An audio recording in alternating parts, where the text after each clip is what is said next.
नमस्कार, तेज हरियाणा से गुरविंदर पन्नू। जहां पर बारिश की वजह से लोगों को काफ़ी हद तक राहत मिली, तो वहीं पर बारिश किसानों के लिए सबसे बड़ी आफत बनकर आई है। दरअसल डबवाली के उप तहसील गोरीवाला के इलाके में खेतों में बारिश का पानी जमा होने से किसानों को सबसे बड़ा नुकसान हुआ है। चूँकि नरमे और कपास की फसल करीब 80 से 90% फसल पूरी तरीके से बर्बाद हो चुकी है। इस वक्त भी हम एक खेत में हैं, जहां पर मैं खुद इस वक्त पानी के अंदर, और आप आभास कर सकते हैं इस बात का कि किस हद तक नरमे की फसल है वो पूर्ण तरीके से छांट हो चुकी है। क्योंकि जब पानी हद से ज़्यादा नरमे के अंदर ठहरेगा और ऊपर से इतनी बड़ी तपस होगी, गर्मी होगी, तो उसकी वजह से पानी जब गर्म होगा, नरमे की जड़ गलनी शुरू होगी और पूरा पौधा है वो खत्म हो जाएगा। यानी ये स्थिति अब खेत की है, जहां पर सबसे पहले लॉकडाउन का असर और उसके बाद अब बारिश। हालांकि बारिश से लोगों को राहत मिली, लेकिन निचले इलाकों में पानी भरने से जहां पर मकान गिरे, लोगों को मुश्किलात हुई, वहीं पर किसानों पर भी ये बारिश कहीं पर राहत तो कहीं पर आफत लेकर पहुंचे। इस वक्त मैं लंबी गांव के खेतों में हूं, जहां पर करीब 50 एकड़ से ज़्यादा नरमे की जो फसल है वो बारिश की बलि चढ़ी है। और आप अंदाज़ा लगा सकते हैं कि किसानों के ऊपर क्या गुजरी होगी। चूँकि नरमे की फसल में 2-2 फीट पानी जमा होने के बाद इसमें अब कोई इलाज बाकी नहीं बचता है कि आप किसी तरीके की स्प्रे का इस्तेमाल करें, किसी दवाई का इस्तेमाल करें, उस नरमे को दोबारा से बहाल किया जा सके। लेकिन अब इसका एक ही इलाज बचा है, वो प्रशासन अगर चाहे तो स्पेशल गिरदावरी करने के बाद इन किसानों की भरपाई की जा सकती है। मेरे साथ इस वक्त किसान यहाँ पर हैं, हम उनसे बातचीत करेंगे। सर, क्या आपका नाम है और क्या समस्या आपको इस वक्त ज़्यादा बारिश की वजह से झेलनी पड़ी? कितनी फसल आपकी बर्बाद हुई है? सर 50 एकड़ ज़मीन है जी हमारी यहाँ पे लंबी गांव में। भीम बात कर रहा हूँ, लंबी गांव से मैं।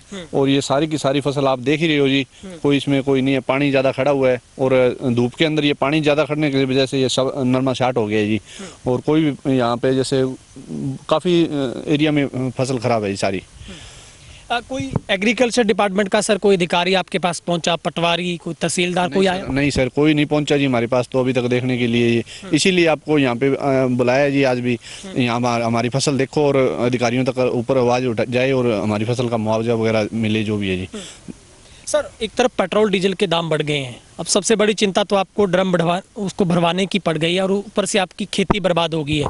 कितना नुकसान पर एकड़ मानते हैं सर आप? सर ये कम से कम 50,000 एकड़ का तो पर एकड़ का नुकसान है जी हमारा। तो ये तो खर्चा लग गया वो सर? वो खर्चा लग गया वो अलग है जी। 50,000 की एकड़ की फसल होनी थी वो खराब हो गई जी।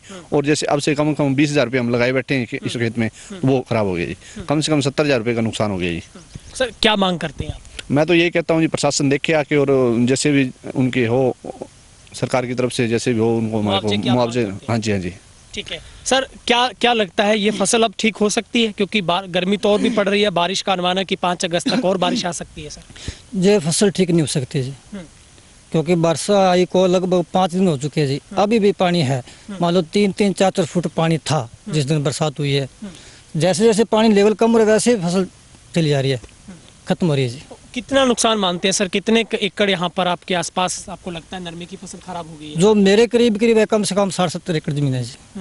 बिल्कुल, मतलब खत्म हो गई है? खत्म है जी, बिल्कुल। ठीक है, आप भी किसान हैं, युवा, क्या लगता है कितना नुकसान भाई साहब आपको भी हुआ है? लगभग 60 से 70 एकड़ खत्म हो चुकी है फसल जी यहाँ पे। और जैसे बोलते हैं ना जी, हम पेट भर से जो कुछ ज़्यादा खा लें तो वो ख़राब ही करता है जी। अब पानी जितना चाहिए था उससे ज़्यादा इसके अंदर खड़ा हो गया तो ये नुकसान ही कर रहा है जी। जड़ें गलनी शुरू हो गई हैं इस फसल की और ये शार्ट होता जा रहा है नरमा जी। लगभग 90% नरमा खत्म हो चुका है जी। हाँ जी। ठीक है, आपको क्या लगता है जी, कितना नुकसान मानते हैं आप? मैं कहता हूँ मेरा तो 100 ही हो गया, सारा ही हो गया। सारा ही हो गया। तो अब क्या चाह रहा है जी? अब जी हम तो ये चाह रहे हैं अभी सरकार हमारे को कुछ न कुछ मुआवजा दे, प्रशासन पटवारी या तहसीलदार हमारी खेती गिरदारी करे और हमारे को कुछ न कुछ दे। मेरा 50 का 50 नरमा सारा खत्म हो गया, 100 का 100% खत्म हो गया। बिल्कुल, आपको तस्वीर हम लगातार आप वाइड तरीके से देखेंगे तो अब दूसरा चारा इसलिए भी नहीं बचा क्योंकि अब किसान को दूसरी फसल और बो नहीं सकता है, क्योंकि अब उस पीक वक्त में है जब नरमे के टिंडे बनने शुरू हुए थे। और मतलब अगर फल का आप देखें तो पहला चरण पूरा होने वाला था, क्योंकि निचले हिस्सों में काफ़ी टिंडे विकसित हो चुके थे और उनको शायद 15 से 20 दिन में वो खिल भी सकते थे। लेकिन अब ऐसी स्थिति में वो भी ख़त्म हो गए हैं और पूरे पौधे जो हैं वो ख़त्म हो गए। आप देखेंगे कितने टिंडों से भरा ये पौधा था, आप देख पा रहे हैं ये स्थिति। और ये इसकी जड़, यानी अगर गर्म पानी रहेगा और अत्यधिक पानी की मात्रा होने की वजह से पौधे की जड़ वो गलना शुरू हो जाती है और उसके बाद पूरा पौधा है वो एक तरीके से उसका वो डेड हो जाता है, और जिसको शांट कहते हैं अपनी भाषा में, किसान उसको लोकल भाषा में, बारिश की वजह से। और ऊपर से मौसम का अभी भी खतरा लगातार बरकरार है।